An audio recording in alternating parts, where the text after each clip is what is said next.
আজকে আমি ব্লগটি শুরু করছি সম্পূর্ণ তারা মন্দির নিয়ে।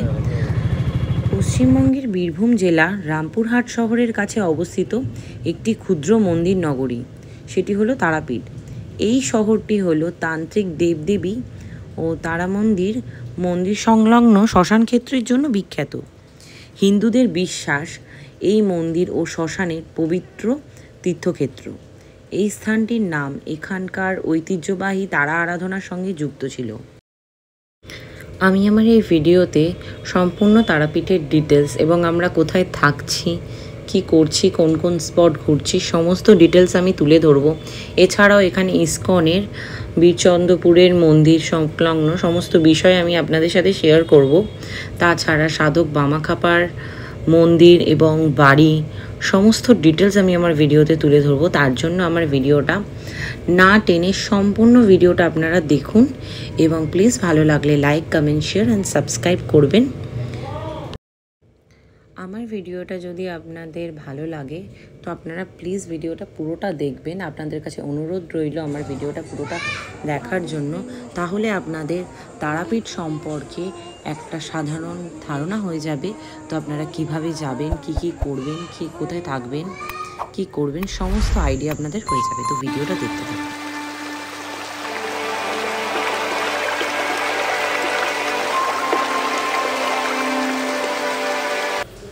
13053 হাওড়া রাধিকাপুর কলিক এক্সপ্রেস ধরার জন্য আমরা হাওড়া স্টেশনে এসে পৌঁছলাম। আর এই ট্রেনটি হচ্ছে 8:55 হাওড়া থেকে ছাড়ে। আজকে আমাদের গন্তব্য হলো রামপুরহাট। তো রামপুরহাটে আমাদের পৌঁছতে সময় লাগবে 3 ঘন্টা 50 মিনিট মতো।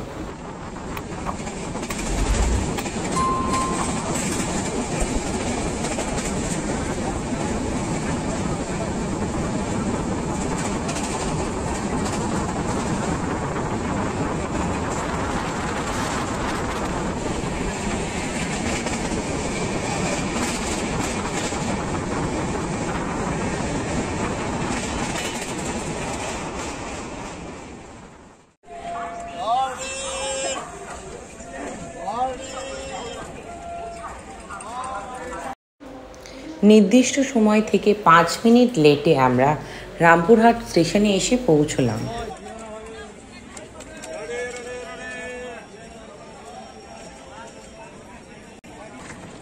আমরা এই ব্রিজে করে ওপর দিয়ে উঠে স্টেশনে নেমে 1 নম্বর প্ল্যাটফর্মের বাইরে থেকে আমাদেরকে তারাপীঠ যাওয়ার জন্য গাড়ি ধরতে হবে।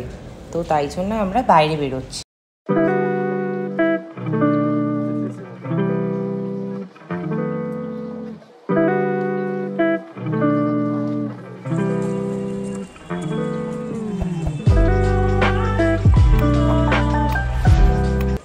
এক নম্বর প্ল্যাটফর্ম থেকে আমরা বেরিয়ে বাইরে এসে এবার আমরা অটো বা টোটো ধরার জন্য আমরা এগিয়ে চললাম সামনের দিকে।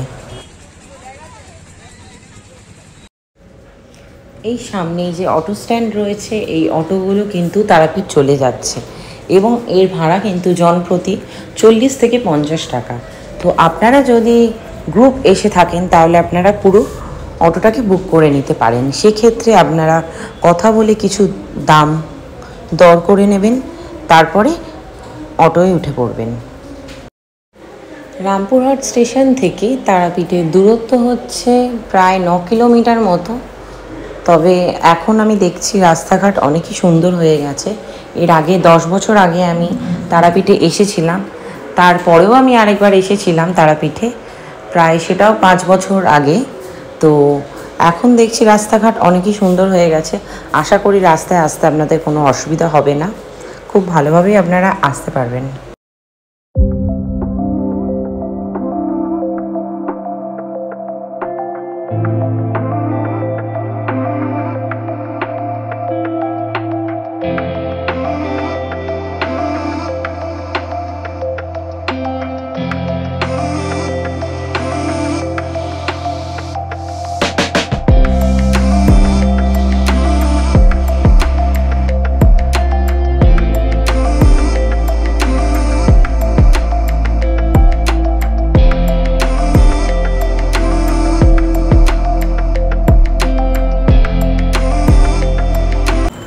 প্রায় 25 থেকে 30 মিনিট পর আমরা পৌঁছালাম রামপুরহাট থেকে তারাপীঠে।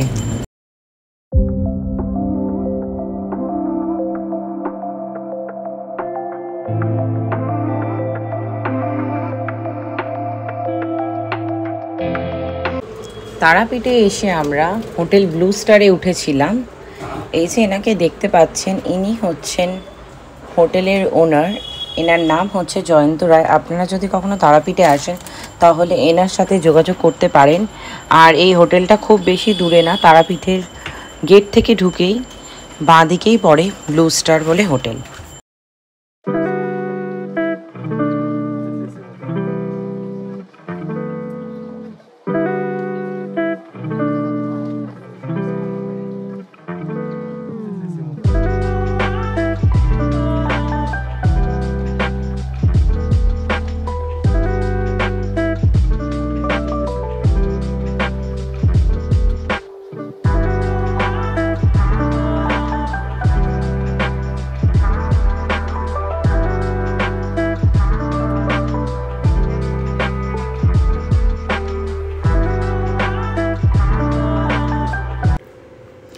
আমরা চলে আসি দোতলায়। দোতলায় আমরা 3 বেডের রুম নিই।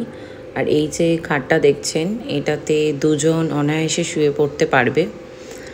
আর বাথরুমও বেশ মোটামুটি ভালোই ছিল, পরিষ্কার এবং সাইজেও বেশ বড় খানিকটা।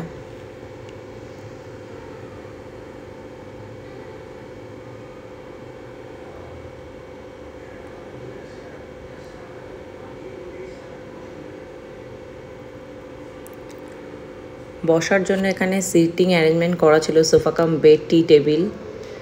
আর এই যে বেডটা, এই বেডে দুজনে শোয়ার জন্য বেডটা ছিল, বেশ অনেকটাই বড়।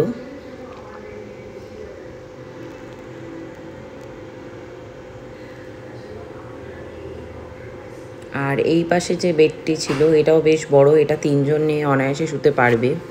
আর এখানে কাবার্ড ছিল, আর এটা হচ্ছে জানলা। আর রুমটা এসি ছিল। তো এখানে ব্যবস্থা আর সমস্ত কিছু এখানকার সবই ভালো ছিল এই হোটেলটায়, নো ডাউট।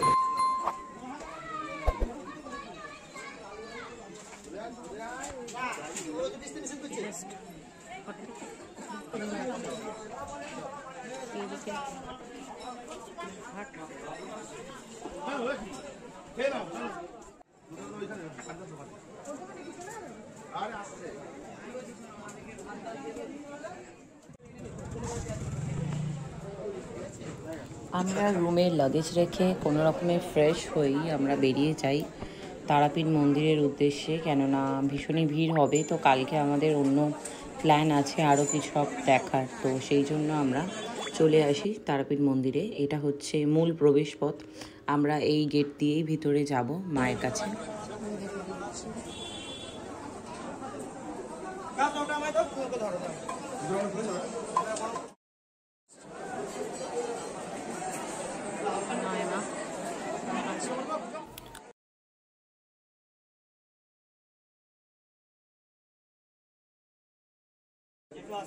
আসছে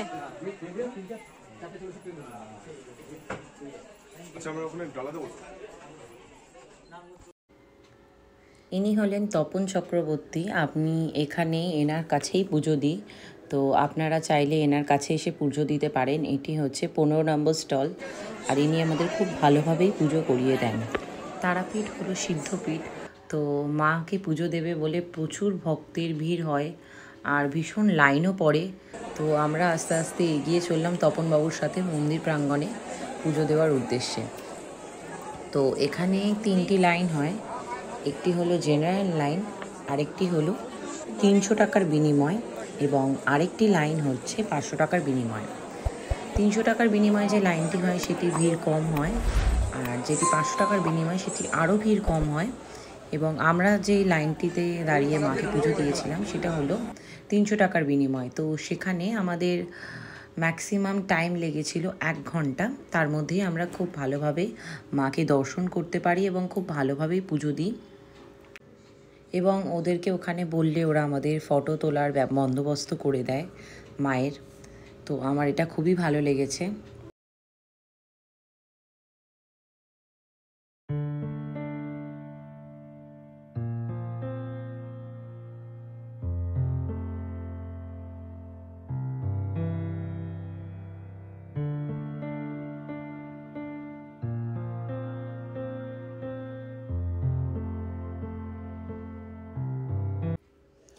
মায়ের মূল বিগ্রহ দেখার পর, মায়ের চরণ প্রণাম করার পর তারপরে আমরা মন্দির প্রাঙ্গণে আরও মন্দির রয়েছে সেগুলো দর্শন করার জন্য যাই,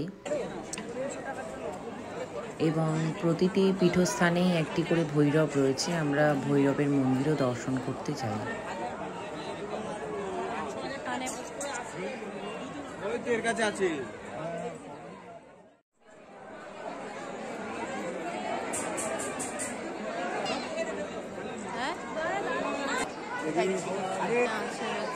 নারায়ণ বিষ্ণু নারায়ণ মন্দির,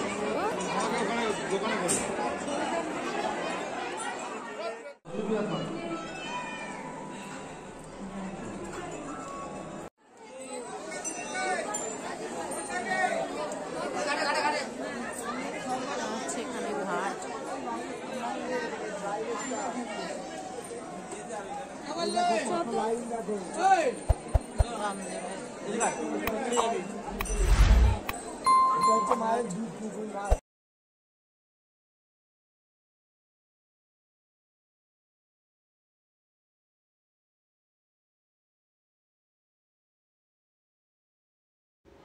সামনে যে পুকুরটি দেখা গিয়েছে সেটি হলো এখানকার দুধ পুকুর বলে পরিচিত।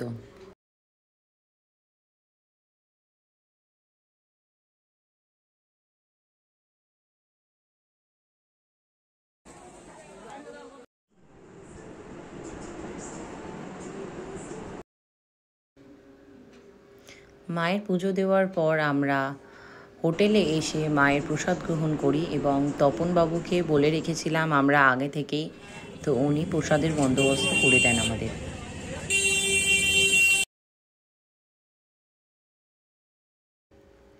সন্ধেবেলা আমরা বেরিয়ে পড়লাম একটু আশপাশটা ঘুরে দেখবার জন্য। তো এখানে অনেক ফুড স্টল রয়েছে, আপনারা যদি কিছু খাবেন মনে করেন বা মিষ্টির দোকানে কিছু খাবেন বলে মনে করেন তাহলে আপনারা বেরিয়ে পড়তে পারেন।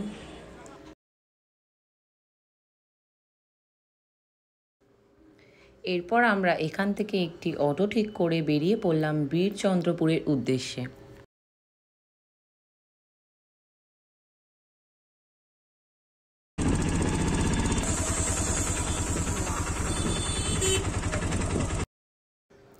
তারাপীঠ থেকে বীরচন্দ্রপুরের দূরত্ব প্রায় 9 কিলোমিটার।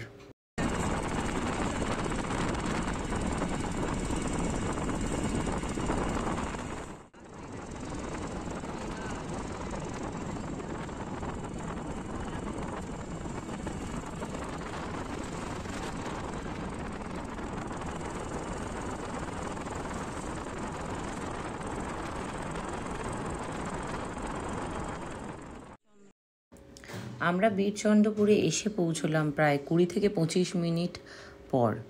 আর এটি হলো বীরচন্দ্রপুরে যে ইসকনের মন্দির রয়েছে তারই গেস্ট হাউস।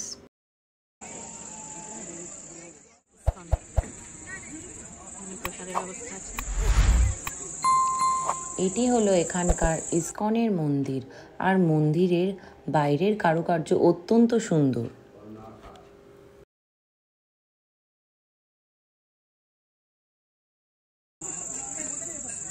খুব সুন্দর, তাই না রে কারুকার্যগুলো?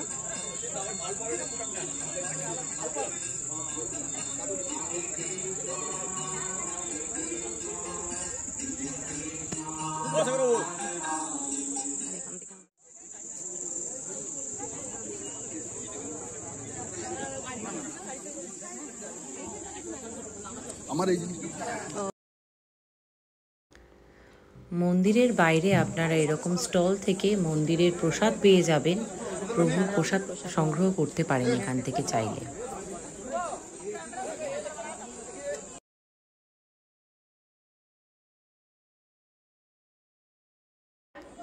আর এখান থেকে আপনারা বুক স্টল পেয়ে যাবেন, এখান থেকে আপনারা চাইলে কৃষ্ণের বই, অষ্টতর শতনাম, বাচ্চাদের কৃষ্ণের বুক আপনারা এখান থেকে কালেক্ট করে নিতে পারেন।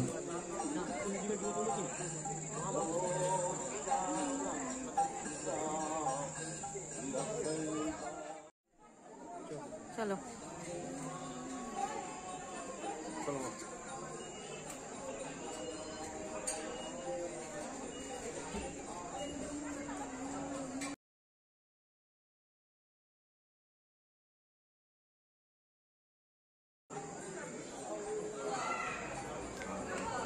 এই সিঁড়ি দিয়ে উঠেই ওপরে গিয়ে মন্দিরের ভিতরে প্রবেশ করতে হবে। এটি হলো মন্দিরের প্রবেশ পথ।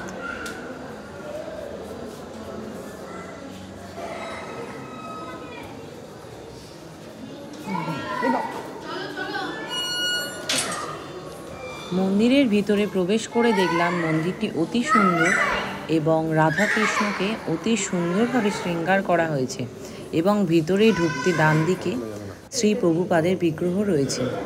আর এখানে দেখুন রাধাকৃষ্ণকে খুব সুন্দরভাবে শৃঙ্গার করা হয়েছে।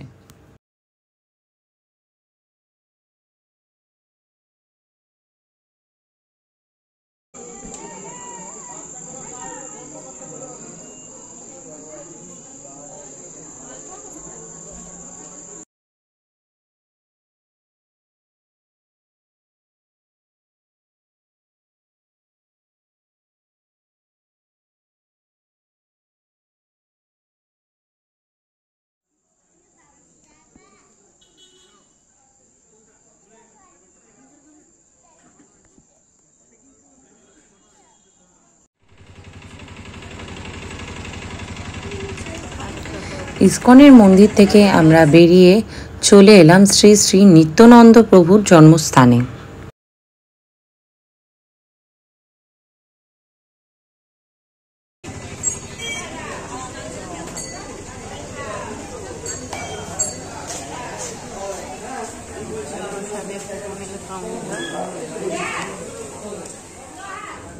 এখানে মোবাইল বা ক্যামেরা অ্যালাউ ছিল না এবং এরপর আমরা একে একে এখানকার বিভিন্ন মন্দির এবং বিভিন্ন দর্শনীয় স্থান ঘুরে দেখলাম। পৌরাণিক মতে মনে করা হয় যে মহাভারতের রথের চাকা এই জলের নিচেই পড়েছিল। যুদ্ধের চাকা এখানে পড়েছিল, তার জন্য একচক্র নাম চন্দ্রপুর। এই চাকা অভিমান করে বলছে, প্রভু আমাকে ফেলে দিচ্ছেন, আমার গতি কি হবে? তুমি যেখানে পড়িবে সেখানে আমি গুপ্ত লীলা করব। এটা সেই গুপ্ত বৃন্দাবন, একচক্র ধাম। পরে এটাকে খনন করেছিলাম, পরিষ্কার করেছিলাম। তা আস্তে আস্তে মন্দির পেয়ে গেছি, জলটা মেরে আবার জল লাখের মধ্যে আবার এতটা সিঁড়ি আবার ওই পর্যন্ত চান না করলে বুঝতে পারবো না যে কি মন্দির এই দেখে তারাপীঠে। নিত্যানন্দ মহাপ্রভু চান করেছিল, মা বাবাকে আহ্বান করেছিল 7টা গঙ্গা এখানে চান করেছিল। বাকি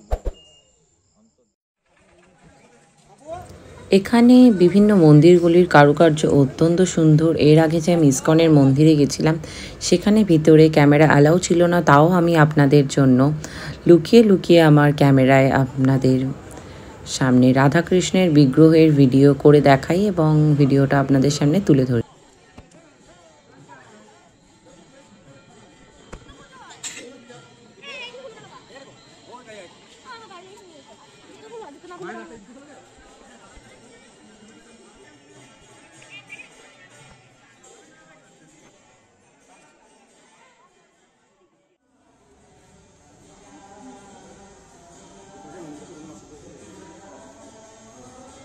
অপূর্ব সুন্দর এই গৌর নিতাইয়ের মূর্তি।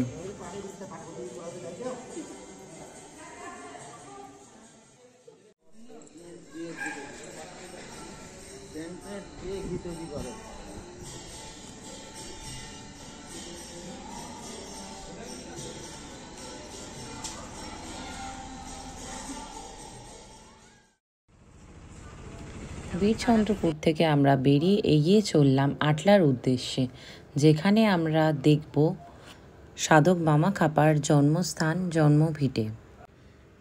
এবং আটলা যেতে হলে আমাদের তারাপীঠের মন্দিরের সামনে দিয়েই যেতে হবে।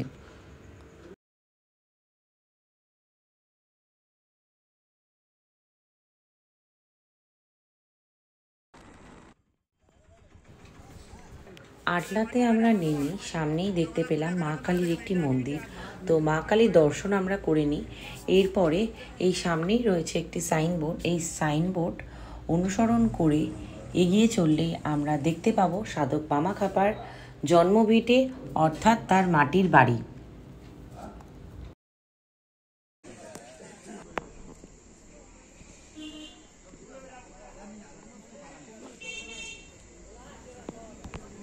এরপরে আমরা সামনে যে মাটির ভিটেটি দেখতে পাচ্ছি, এটি হলো সাধক বামা খাপার জন্মস্থান।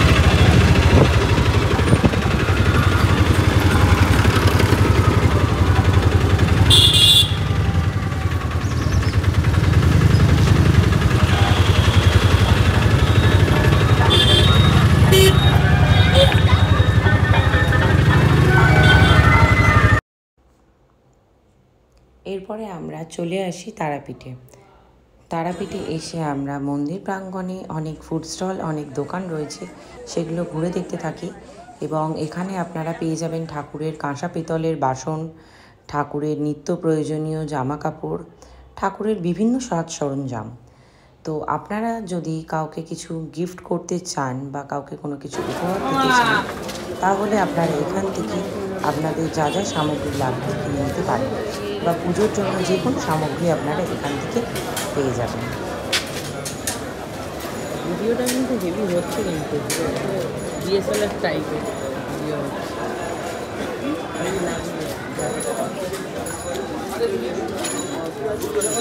ভালো লাগছে,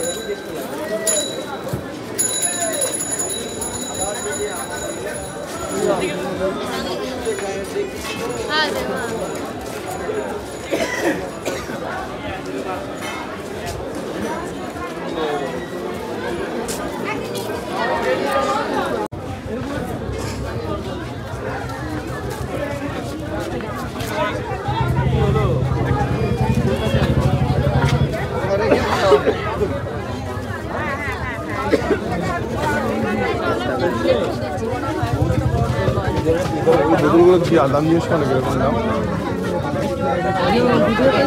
ওই বোতলগুলো সকালবেলা 8টায় খুলে, আমরা তো বেরোবো 11:30। ও শিবে ফটো এই ভিডিওটা খালি এখানটায় দেয়। ও কেমন লাগছে? ওই শিবে ফটো লাইট দিয়ে চকচক করছে দাদা বলছি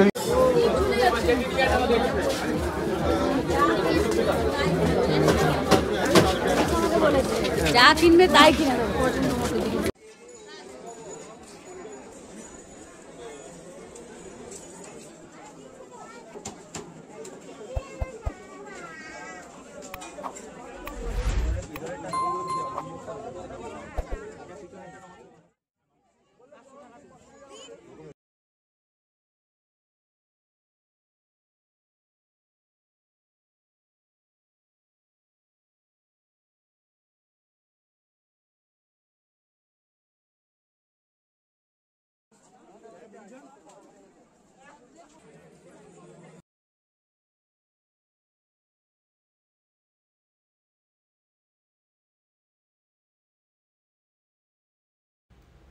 এরপর আমি প্রবেশ করছি তারাপীঠ মহাশ্মশানে, যেখানে ভীষণই অন্ধকার, কোনো রকম আলোর প্রবেশ নেই, শুধুমাত্র প্রদীপের আলো ছাড়া বা মোমবাতির আলো ছাড়া।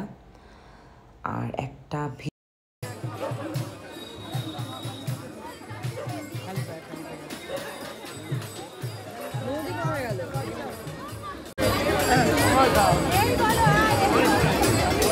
চলো চলো।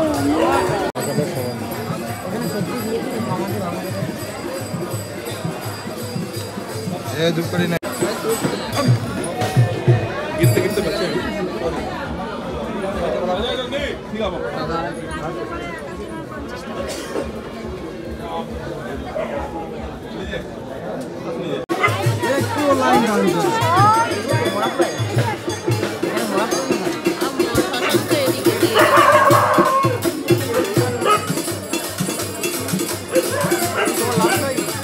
আমি ব্রাহ্মণ, তার জন্যই কথাটা বললাম, করতে হয়।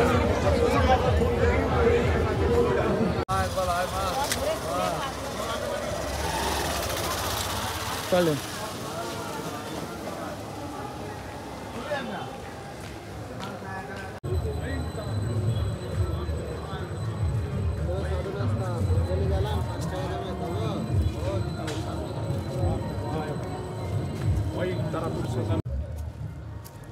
আপনারা যদি একটু ভয় ফিল করতে চান বা অনুভব করতে চান, তাহলে কিন্তু তারাপীঠ মহাশ্মশানটাই বেস্ট। তো ভিতরে দেখছি বিভিন্ন রকম অনেকজন একসাথে, অনেক তান্ত্রিক একসাথে যজ্ঞ করছেন।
তারপর আমরা আবার শ্মশান থেকে ভিতর থেকে বেরিয়ে আসি।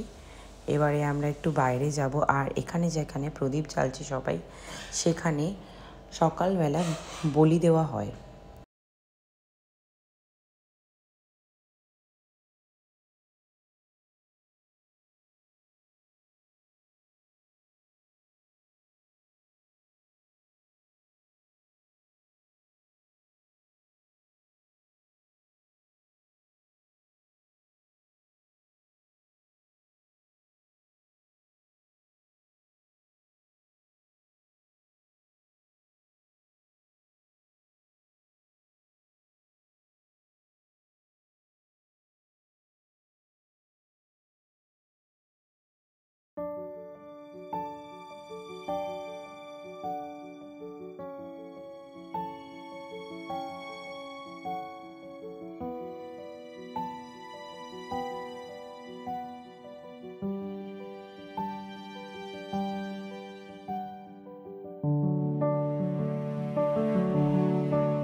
এখানে একসাথে পণ্ডিতরা পুজো পাঠ করছেন। আর মন্দির চত্বরে এসে দেখে এখনও মন্দির প্রাঙ্গণে বিশাল ভিড়, এবং মায়ের বিগ্রহ দেখার জন্য প্রচুর ভক্ত এসে জড়ো হয়েছে। আর এই পাশে থেকেও সবাই দেখার চেষ্টা করছে মায়ের বিগ্রহকে।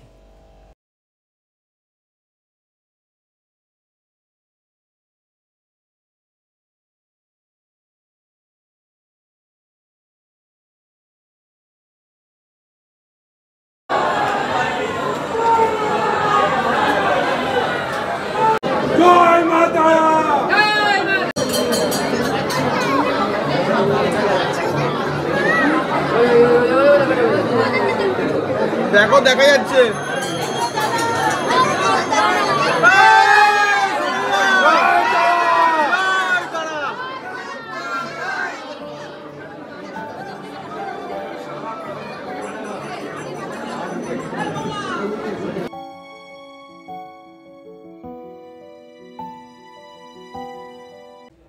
আমার ভিডিও আজকের মতো এখানেই শেষ। তো আমার পরবর্তী ভিডিওর আপডেট পেতে হলে আমার চ্যানেলটাকে সাবস্ক্রাইব করে দেবেন এবং ভিডিওটা লাইক করে দেবেন, এবং কমেন্টে জানাতে ভুলবেন না যে আমার ভিডিওটা আপনাদের কেমন লাগলো। এরপরে আমরা চলে যাব হোটেলে এবং খেয়ে দিয়ে